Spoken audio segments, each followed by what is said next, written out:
We will start a visibility study and a plan to build a new city.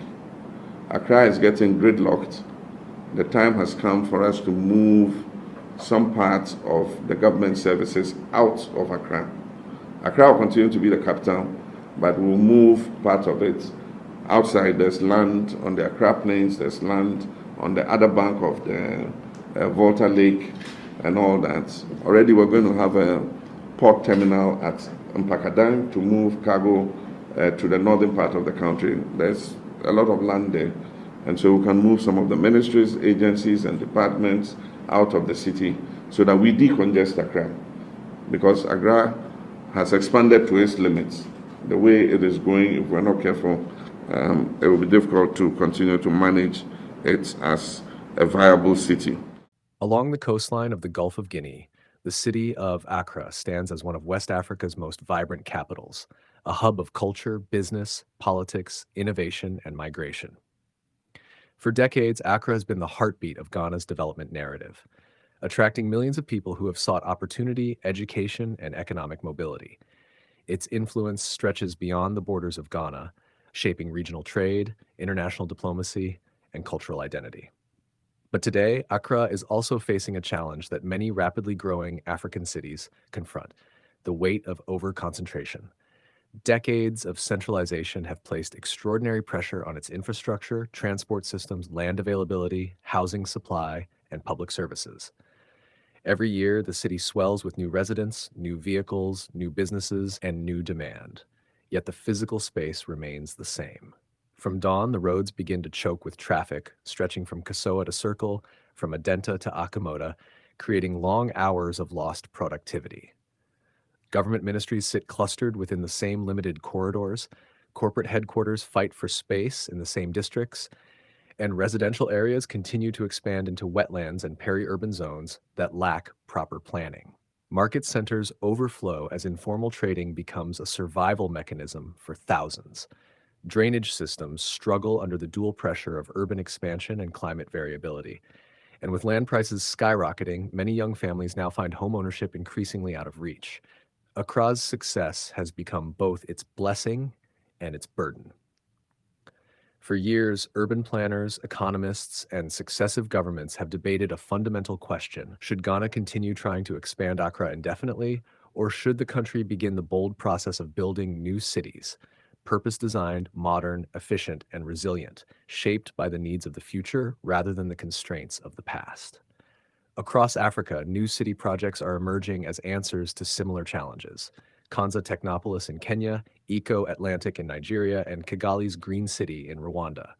Now, Ghana is positioning itself to join that movement. A historic proposal has been set into motion: the creation of a new green digital city, spanning parts of the greater Accra, Eastern, and Volta regions.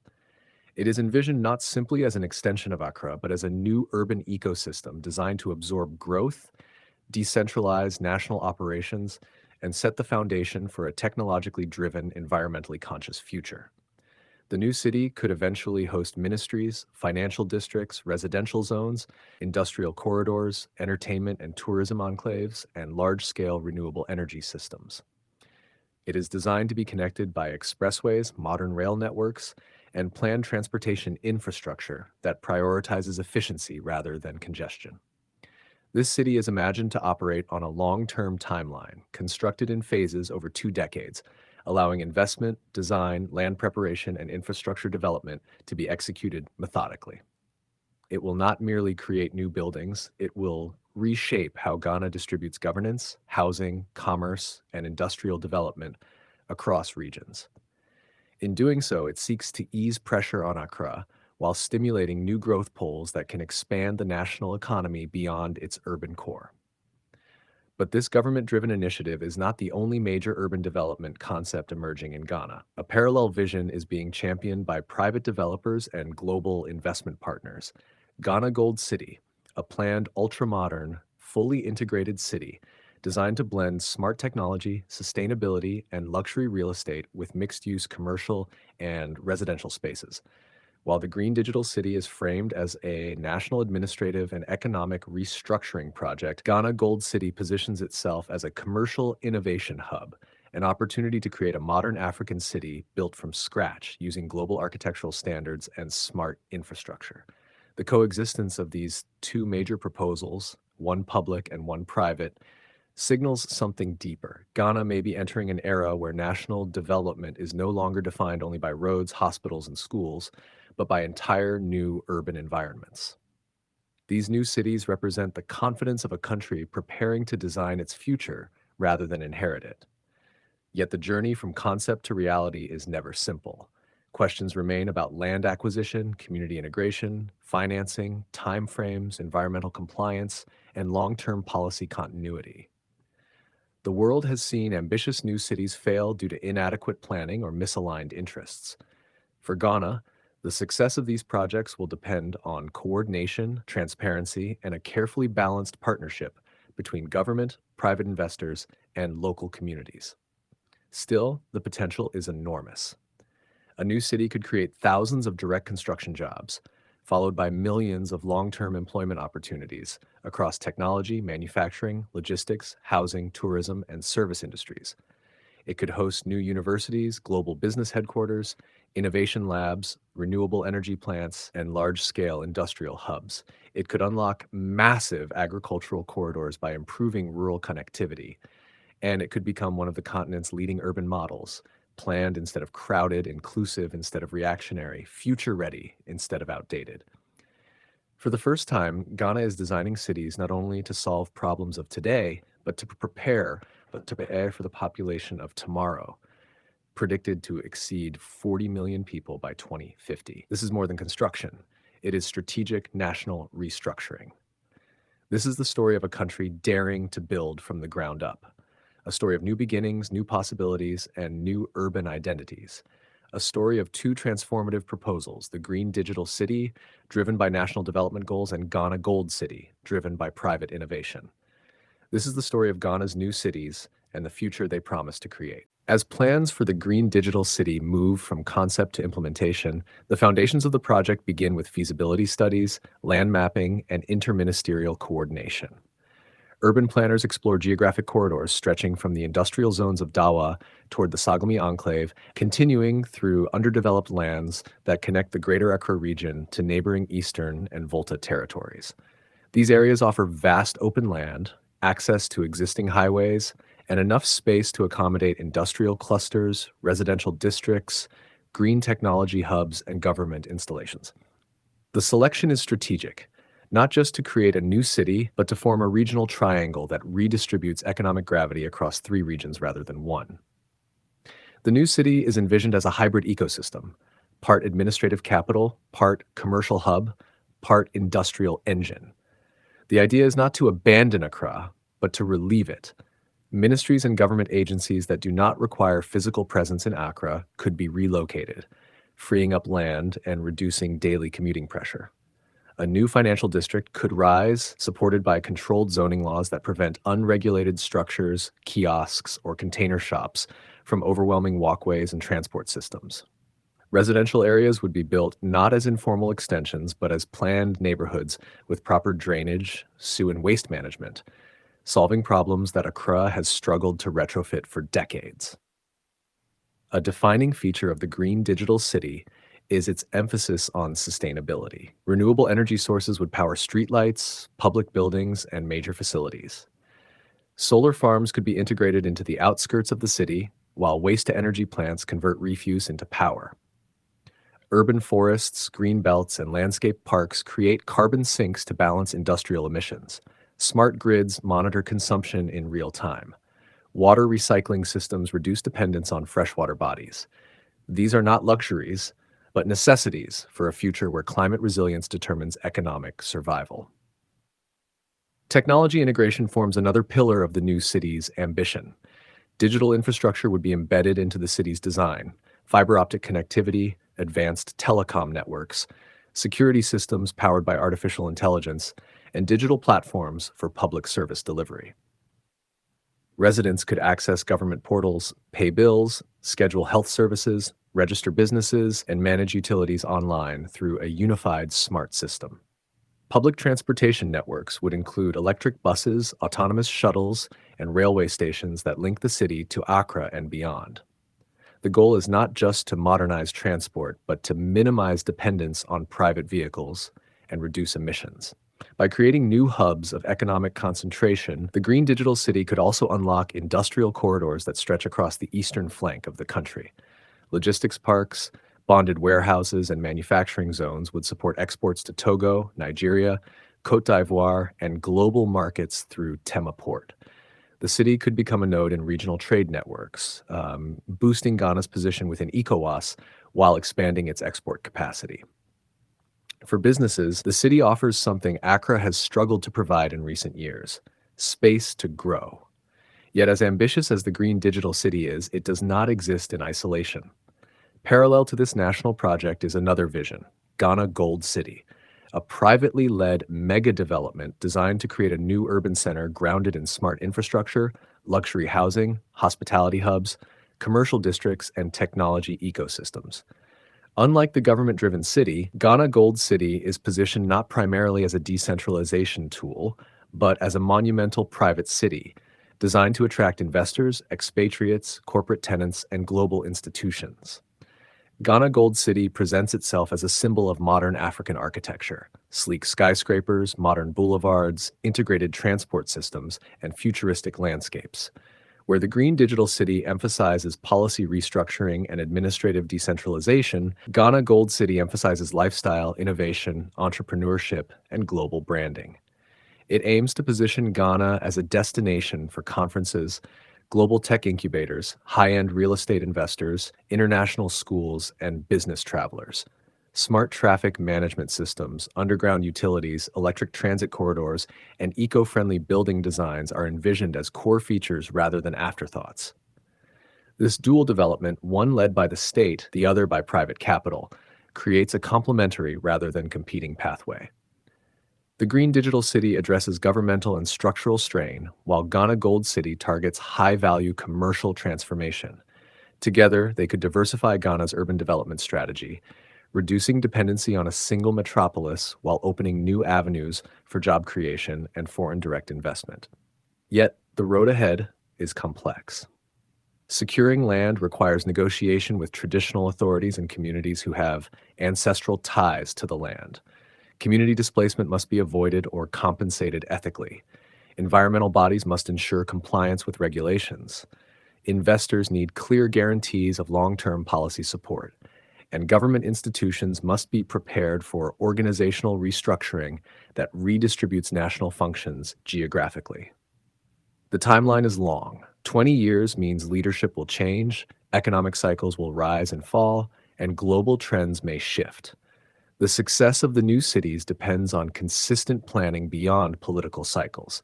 If commitment falters, the project could stall like other ambitious initiatives across the continent. But if continuity prevails, Ghana could shape a new development model that lasts generations. Over the next decade, early phases may include road expansion, land acquisition, detailed architectural design, and utility installation. Construction of government districts and commercial cores may follow. Universities, research centers, and tech parks could anchor innovation ecosystems. Industrial plants and logistics hubs may rise as private investments flow in. Residential neighborhoods could expand outward, shaped by estate developers, mortgage plans, and public housing schemes. Hospitals, sports arenas, cultural districts, and tourism zones could form the social fabric of the city. Meanwhile, as the Green Digital City takes form, Accra itself would undergo transformation. Freed from overcrowding, the capital could shift toward tourism, diplomacy, culture, arts, and heritage tourism.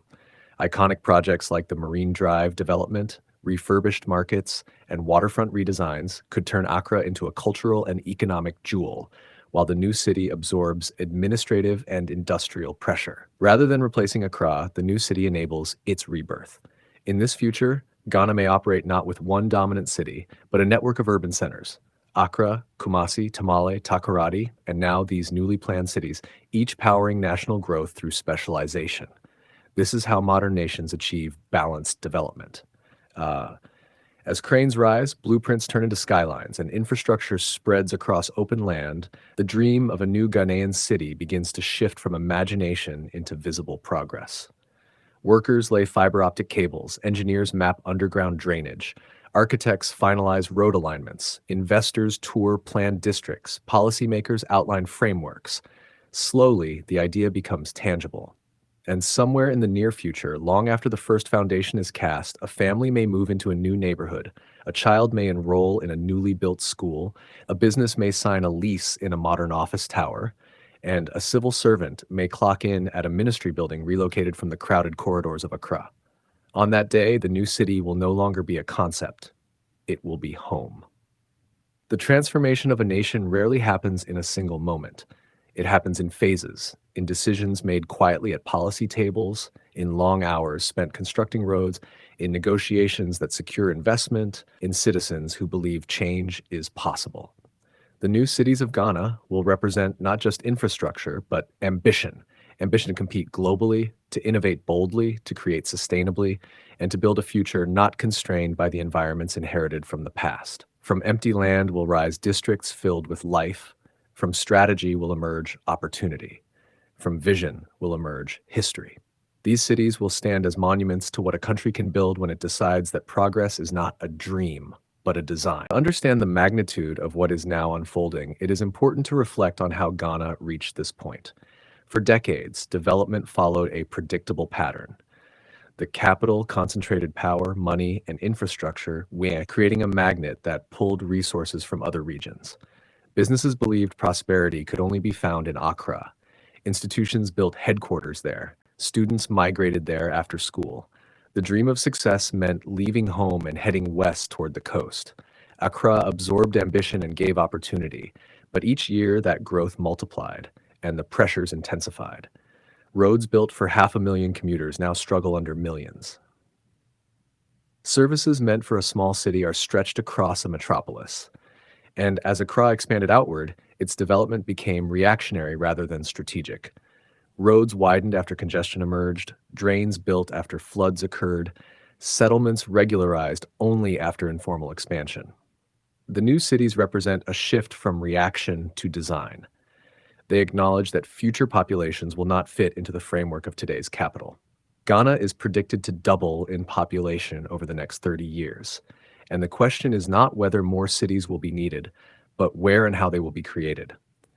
If planning happens now, future generations will inherit cities that work. If it does not, they will inherit chaos. This is why the Green Digital City is framed as a long-term national restructuring project. It is not just urban development, it is governance reform. Moving select ministries, business districts, and administrative clusters requires legal restructuring, budget reallocation, and a new model of public service delivery. A ministry that once operated near Parliament may in the future sit along a new boulevard in the heart of the newly built city, connected not by physical files and motorcades, but by digital systems that sync across regions. Public servants may work in smart buildings, powered by renewable energy and supported by modern data systems.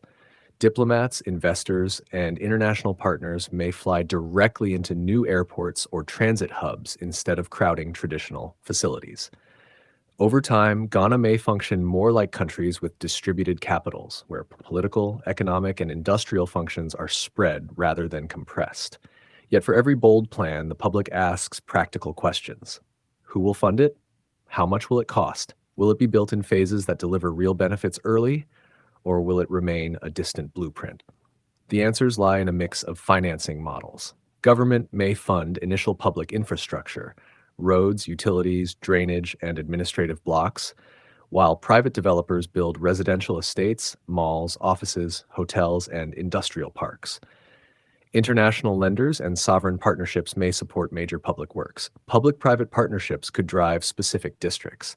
Land banks may be established to structure ownership and attract investors. A clear legal framework will shape zoning, prevent land litigation, and ensure coordinated expansion rather than fragmented sprawl. The vision is enormous, but it is not unrealistic if planning is grounded in actionable financing. Meanwhile, Ghana Gold City introduces a different economic dynamic. Backed by international development partners, this private city positions itself as a destination for smart living, digital industries, ecological design, and global investment. It may include high-end residential precincts, technology parks, shopping districts, commercial towers, medical tourism centers, and hospitality enclaves designed to host business travelers and international conferences. Its architecture may blend African design with futuristic forms. Its neighborhoods may feature clean transit systems, underground power channels, and smart policing technologies. And while it is not a state project, its presence may create competitive pressure that pushes public planning to follow higher standards. The coexistence of multiple city-scale developments also creates new opportunities for housing policy. If government embeds affordable housing plans into the green digital city, ordinary families could access planned communities, reducing reliance on unregulated landlords and informal settlements. Mortgage schemes, rental-to-own programs, and mixed-income districts could make the new city socially inclusive. Schools, polytechnics, and universities may anchor communities, keeping educational migration in balance. Hospitals could be built as regional referral centers, reducing medical pressure on Korle-Bu, Ridge, and 37. Public transport built early can prevent future congestion. If done well, families could choose where to live based not on necessity, but on preference. At the same time, these new cities may reshape national identity. New monuments, civic squares, museums, and cultural spaces could tell stories beyond the colonial history embedded in old urban centers. City parks could host festivals, concerts, national celebrations, and international exhibitions. Waterfronts could become recreational hubs. Industrial corridors could become engines of export manufacturing. Urban design could celebrate local materials, local entrepreneurs, local architectural schools, and Ghanaian aesthetics rather than importing foreign identity. A new city gives Ghana the chance to define itself architecturally on its own terms. But dreams require discipline. If regulations are weak, unplanned settlements may creep around the city's borders, replicating the very issues the project seeks to solve. If zoning enforcement fails, informal structures may block sidewalks, and markets may overrun transit routes. If utilities fail, citizens may turn to makeshift alternatives that undermine planning. The difference between success and failure lies in governance. Cities like Kigali, Dubai, and Singapore did not rise merely because money was spent.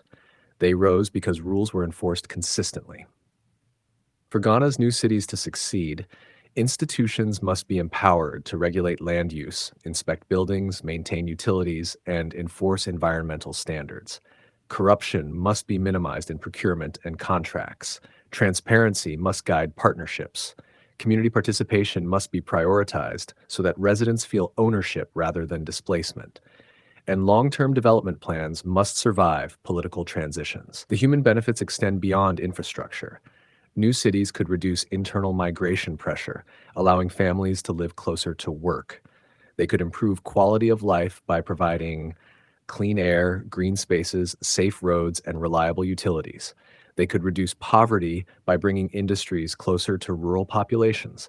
They could balance development so that children in Volta or Eastern do not feel compelled to relocate to Accra or Kumasi to pursue opportunities. And they could elevate Ghana's position on the global stage, attracting companies, conferences, and institutions that seek modern African bases. In time, when the skyline rises and the first residents settle, the narrative will shift from anticipation to reality. The new cities will gain their identities, unique cultures, accents, lifestyles, and landmarks. They will host generations who never knew Accra as the sole center of national life. They will redefine what it means to be Ghanaian in an urban century. They will remind future citizens that progress is not inherited, it is built. And as the population grows, as industries diversify, as technology advances, these cities may become the anchors of a regional and continental transformation. Ghana may pioneer a new wave of African urbanization, planned, sustainable, equitable, and forward-looking. This is more than concrete and steel. It is nation building in its most literal form.